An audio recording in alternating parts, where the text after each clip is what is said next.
Hello students, welcome to our YouTube channel commerce with Kanaujia ma'am. Students, आज का हमारा business law का topic है कॉन्ट्रैक्ट्स ऑफ बेलमेंट, कि बेलमेंट का कॉन्ट्रैक्ट क्या है। तो इस वीडियो में हम पढ़ेंगे बेलमेंट के कॉन्ट्रैक्ट के, यानी बेलमेंट का क्या मीनिंग है, उसके एसेंशियल्स क्या हैं और क्लासिफिकेशन ऑफ बेल। ठीक है स्टूडेंट्स, तो चलो स्टार्ट करते हैं आज की क्लास। हाँ जी स्टूडेंट्स, देखिए जो कॉन्ट्रैक्ट ऑफ बेलमेंट है वो सेक्शन 148 और 171 के बीच के सारे सेक्शंस को कवर करता है। सेक्शन 148 के according bailment is the delivery of goods by one person to another person for some purpose, कि किसी पर्पस के लिए डिलीवरी करना किसी गुड्स की फ्रॉम वन पर्सन, एक पर्सन से दूसरे पर्सन तक एक पर्पस के लिए, अपॉन अ कॉन्ट्रैक्ट, कॉन्ट्रैक्ट के under the goods shall when the purpose is accomplished, जब वो जो पर्पस है वो ख़त्म हो जाएगा यानी पूरा हो जाएगा, बी रिटर्न और अदरवाइज डिस्पोज्ड ऑफ। तो वो जो क्या है, जो गुड्स है वो रिटर्न कर देनी है जिस पर्सन की थी, according to the direction of the person delivering them. जो पर्सन है जिसने डिलीवर करी है उसके डायरेक्शन के अकॉर्डिंग, ये कहाँ डिलीवरी करनी है उसके अकॉर्डिंग उसको डिलीवर करना, ये है कॉन्ट्रैक्ट ऑफ बेलमेंट।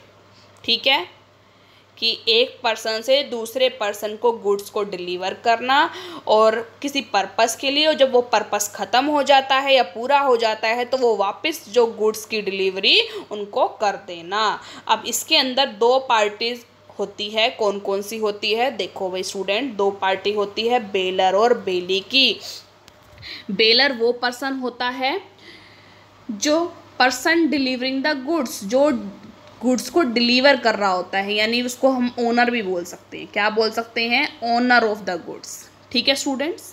और बेली कौन होता है? बेली वो पर्सन होता है, यानी person to whom the goods are deliver, जिसको गुड्स डिलीवर की हुई है, यानी जो उसको यूज़ कर रहा है, जिसके पास पोजेशन है गुड्स की। पोजेशन होता है मतलब जिसके पास रियल में गुड्स अभी पड़ी हैं, ओनरशिप नहीं होता। ओनरशिप तो ये है मतलब मालिक उसका ये है, यूज़ उसको ये कर रहा है। ठीक है, समझ में आ गया। एसेंशियल्स क्या हैं इस कॉन्ट्रैक्ट के भाई? Essentials of a valid contract, ये इसमें आएगा कॉन्ट्रैक्ट में, बेलमेंट कॉन्ट्रैक्ट आएगा। मेरी चीज़ थी, तुमने यूज़ करके वापस दे दी मेरे को।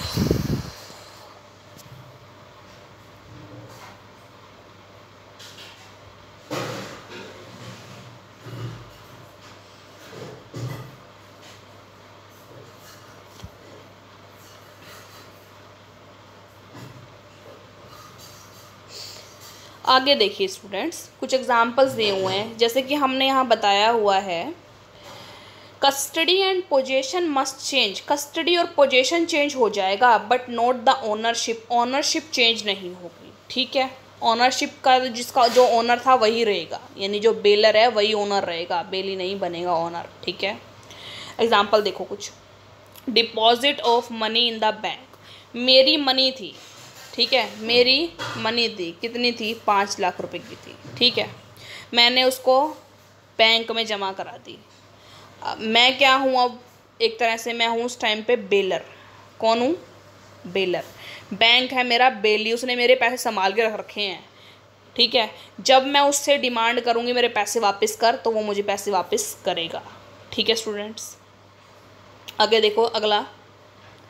ऑर्नामेंट्स इन द लॉकर, मैंने अपने जो जवाहरात हैं, हीरे जो भी है मेरे पास, ऑर्नामेंट्स हैं, ज्वेलरी है, वो मैंने लॉकर में जमा करा दिए। कहाँ जमा करा दिए? लॉकर।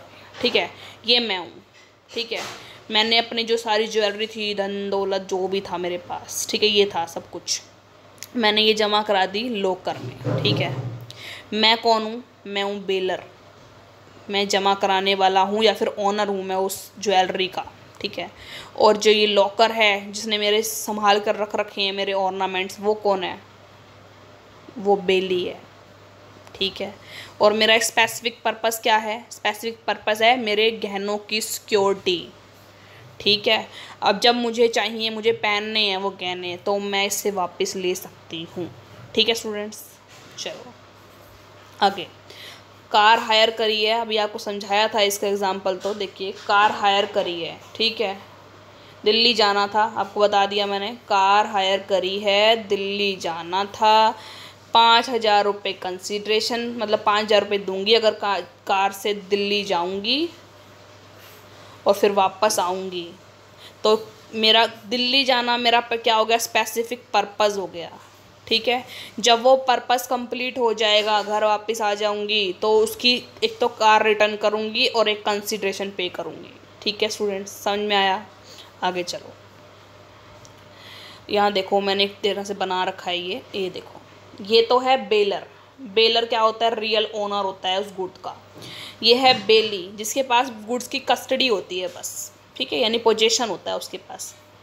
तो देखो बेलर क्या करता है? डिलीवरी करता है अपने गुड्स बेली को, और उससे कस्टडी के चार्जेस लेता है, यानी कंसिडरेशन लेता है। 5,000 रुपये मैंने लिए, जैसे 5,000 उसने मेरे से लिए हैं हायर करने के लिए कार को, ठीक है, कस्टडी आ गई, और कस्टडी चार्जेस यानी कंसिडरेशन पे करी है मैंने 5,000 रुपये, ठीक है, हायर चार्जेस हो गए। हायर इसको क्या बोलते हैं? Custody charges, consideration, higher charges, ठीक है, समझ में आ गया कार वाला एग्जाम्पल। अब आ जाइए आगे। हाँ जी, अब आज देखते हैं स्टूडेंट्स क्लासिफिकेशन ऑफ बेलमेंट। देखिए क्लासिफिकेशन ऑफ बेलमेंट 2 टाइप्स के होते हैं, ग्रेटिचुअस एंड नॉन ग्रेटिचुअस बेलमेंट, ठीक है। ग्रेटिचुअस यानी कि इसका मीनिंग होता है, ग्रेटिट्यूड आपने वर्ड पढ़ा होगा, जिसका मीनिंग होता है धन्यवाद करना या फिर मन से कृतज्ञ होना किसी के लिए। यानी नॉर्मल सी वे में बोलें कि बिना पैसे लिए अपनी चीज़ यूज़ करने के लिए सामने वाले पर्सन को दे देना, for the exclusive benefit of bailor and bailee, मतलब अपना उनका पर्सनल जो बेनिफिट है उसके अकॉर्डिंग। देखो कैसे, मेरी एक फ्रेंड है, ये मैं हूँ, ये मेरी फ्रेंड है, उसे मेरा कैमरा चाहिए। क्या चाहिए? कैमरा चाहिए। कितने दिन के लिए? 15 दिन के लिए चाहिए भाई, टूर पे जा रही है, ठीक है। कहाँ जा रही है? टूर पे, 15 दिन के लिए कैमरा चाहिए, ठीक है। तो अब वो मेरी फ्रेंड है, तो मैं एज अ ग्रेटिट्यूड उसको क्या करूँगी? वो कैमरा दे दूँगी, ले भाई तू 15 दिन के लिए ले, जब तेरा काम ख़त्म हो जाए, यानी स्पेसिफिक पर्पस क्या है उसका? टूर के लिए जाना और फोटोज़ खींचना, जब तेरा काम ख़त्म हो जाए वापस दे दियो। अब मैं उससे कंसिडरेशन नहीं मांग रही, ठीक है, मेरा कोई पर्सनल जो प्रॉफिट है उसमें ऐसा कुछ नहीं है, बस ये है कि बस मैं उसके लिए अपनी कृतज्ञता दिखाने के लिए उसको क्या दे रही हूँ? अपना कैमरा दे रही हूँ। ये समझ में आ गया ग्रेटिचुअस बेलमेंट। और नॉन ग्रेटिचुअस बेलमेंट इसी का अपोजिट है, यानी जिस चीज़ के लिए मैं पैसे लूँगी वो हो गया non gratuitous bailment. For the mutual benefit of each other, दोनों के म्यूचुअल बेनिफिट के देखने के लिए charges and rewards are paid to each other, दोनों के म्यूचुअल बेनिफिट को पूरे करने के लिए चार्जेस और रिवार्ड इसमें पेड किया जाता है ईच अदर के लिए। जैसे कि मेरे फ्रेंड ने, ये मेरा फ्रेंड है, ये मैं हूँ, मेरे फ्रेंड ने मेरी कार ले ली। क्या ले ली? कार। किस लिए? जाना था भाई कहीं, तो मैंने क्या कहा भाई, मुझे उस टाइम मेरे को ये लगा भाई यार कार जा रही है, थोड़ा बहुत पैसे बन जाए तो ठीक है, तो मैंने बोला भाई यार तू ले तो जा, दूसरों के अपोजिट तू मेरे को कम पैसे दे दियो, तू 5,000 रुपये किसी और में करेगा तो मुझे 3,000 रुपये दे दियो, ठीक है। कितने दे दियो? 3,000 रुपये दे दियो। उस टाइम पे क्या होगा? वो क्योंकि मैंने पैसे लिए हैं, जो उसको चीज़ प्रोवाइड करी है, जो अपनी गुड्स प्रोवाइड करी है, पैसे लिए हैं, तो वो हो गया नॉन ग्रेटिचुअस बेलमेंट, नॉर्मल। और अगर फ्रेंड का एग्जांपल ना ले, फ्रेंड में तो चलो भाई ऐसे चल जाता है, मित्रता की भावना चल जाती है, तो नॉर्मल वे में बोले तो मैंने किसी एक जो हायर परचेज करते हैं, हायर में जो गाड़ी देते हैं, उससे मैंने एक गाड़ी हायर करी। क्या करी? गाड़ी हायर करी। उसने बोला मेरे को वही 5,000 रुपये की करी है, और दिल्ली जाना है, ठीक है, कहाँ जाना है, दिल्ली जाना है, दिल्ली जाना है। और एक गाड़ी क्या करिए, हायर करिए, 5,000 रुपये कंसिड्रेशन लेगा वो मुझसे, ठीक है।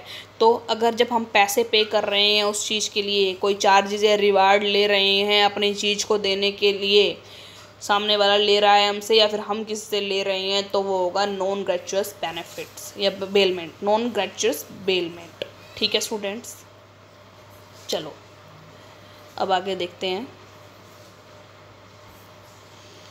अब ये देखो, ये लास्ट रह गया इसका, मोड्स ऑफ डिलीवरी। ये सेक्शन 149 के अंडर आता है।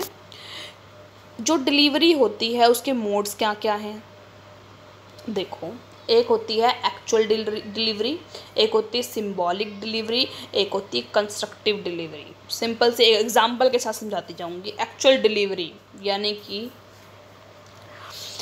मैंने आपको अपनी, देखो मैंने वॉच ख़रीदी है, ये मैं हूँ, मैंने अमेजन से क्या ख़रीदी है, वॉच ख़रीदी है अपने लिए, ये मेरी वॉच, ठीक है, वॉच खरीद ली। वॉच की डिलीवरी आ गई मेरे पास, कल आई है भाई, ठीक है, डिलीवरी आ गई। तो रियल में जो डिलीवरी हुई, एक्चुअल डिलीवरी, मैंने सामान मंगाया और वो मेरे को डिलीवरी मिल गई, वो हो गई एक्चुअल डिलीवरी, ठीक है। सिंबॉलिक डिलीवरी क्या होती है, या फिर इसमें जो एग्ज़ाम्पल दिया वो है, मैंने अमेज़न का दिया है, वो तो बेलमेंट नहीं आ सकती। नॉर्मल में यूँ बोले, मैंने अपने फ्रेंड से घड़ी गिफ्ट मांगी है, गिफ्ट नहीं मांगी, मतलब मांगी है, थोड़े टाइम के लिए दिखा दे भाई मेरे को कहीं घूमने जाना है, तेरी घड़ी अच्छी लगती है तो अपनी वॉच दे दे मेरे को। तो उसने मुझे वॉच दे दी, तो वो हो गई एक्चुअल डिलीवरी, मेरे हाथ में वॉच आ गई तो डिलीवरी हो गई, ठीक है। और सिंबॉलिक डिलीवरी क्या होती है, सिंबॉलिक डिलीवरी यानी डिलीवरी होगी लेकिन प्रॉपर तरीके से ये नहीं है कि मैं लोड करवा के वो चीज़ आपको भेजूँगा या भेजूँगी। सिंबॉलिक डिलीवरी मतलब कि मान लो मैंने आपको अपनी कार देनी है, तो कार की क्या दे दूँगी, की दे दूँगी आपको। अब ये थोड़ी ना कार उठा के आपको ट्रक में लोड करवा के आपके घर में बेचूँगी, ऐसा तो नहीं है ना।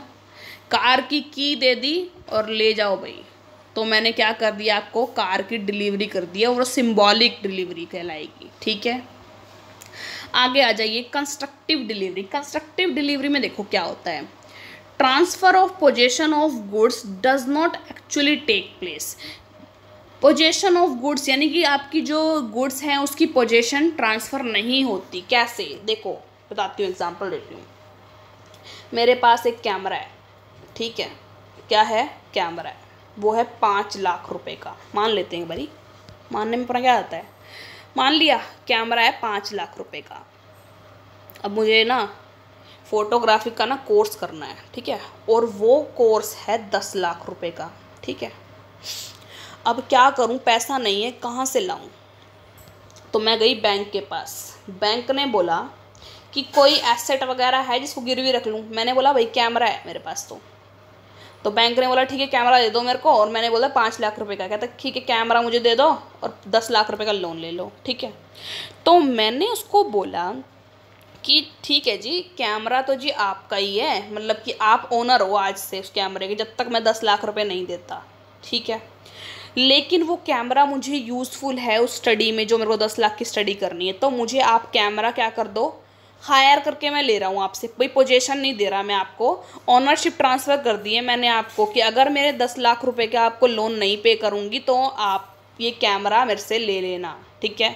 तो अभी कैमरा वो आपका है लेकिन मैं यूज़ कर सकता हूँ उसको। तो यानी मैं क्या था, देखो दोबारा देखो मैं क्या था इसमें, इस एग्ज़ाम्पल में मैं क्या था, पहले था बेलर था जब मेरे पास कैमरा था खुद का, लेकिन जब मैंने लोन उठाया तब मैं बेली बन गया। कैसे, क्योंकि कैमरा मेरा ही था, लेकिन उस टाइम पे कैमरा बैंक का हो गया और बैंक का कैमरा यूज़ कर रही हूँ, किसी और का यूज़ कर रही हूँ, तो मैं बेली बन गई, क्योंकि कैमरा मेरा नहीं है, वो अब मेरा बैंक का है, ओनर कोई और है, मैं यूज़ कर रही हूँ बस, तो मैं अब बेली बन गई।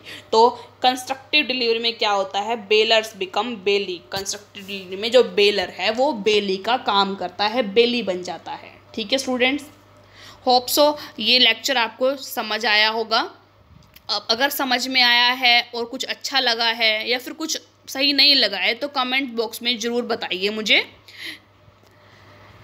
ठीक है स्टूडेंट्स। और अगर कोई और टॉपिक बिजनेस लॉ से या कोई अनदर कॉमर्स का टॉपिक है आप पढ़ना चाहते हैं तो प्लीज़ कमेंट सेक्शन में मुझे बताइए, मैं उस पर आपको वीडियो ज़रूर प्रोवाइड करूँगी।